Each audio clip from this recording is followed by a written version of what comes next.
All right, we're going to work on putting now, and like I stressed before about alignment. Alignment is critical because it helps you get the ball started on the right path that it needs to go to get to the target. Now with putting here, I chalked this line down here earlier, and after about 3 feet, we get a little bit too much break because it's great. On the holes out here, this was the flattest one, but after about 3 feet, I get a little bit too much break.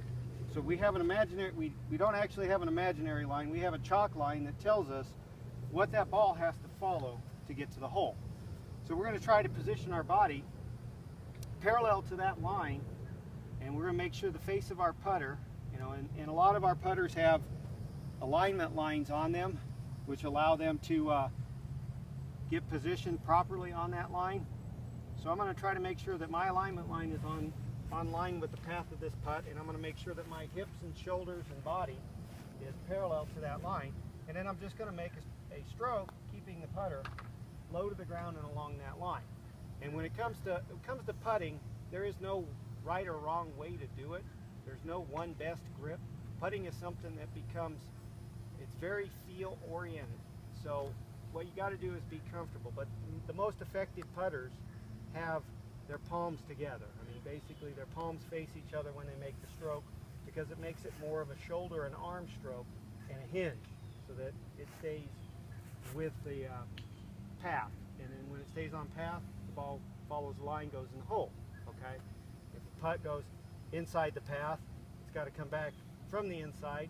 And if you don't get the face back square or closed, you're not going to keep it on the line. Okay. And if the face goes outside the line, vice versa, you're going to cut across it, and if you don't open the face up, you're not going to hit it straight. Okay, that would be those two examples. One would be a pull stroke, and the other one would be called a putt stroke. Okay, so I mean, basically, what I would like you guys to do is, again, do your alignment, visualize that line that path's going to putt, and then step up to it.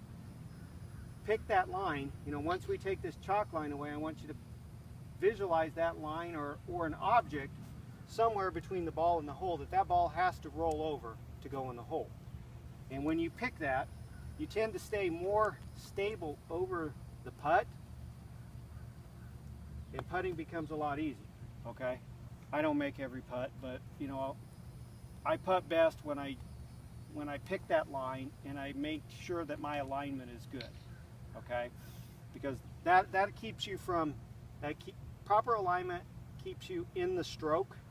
Okay, I mean, you can kind of imagine the club sticking out of your sternum, okay, and it wants to move just like this. It's going to hinge, okay, and then all of a sudden you got to put your arms out, and it still makes that motion. Okay, putting, the best putters have a very solid core. They putt from their core because they don't move their core, and keeping a solid core when you do putting, it keeps you in the stroke.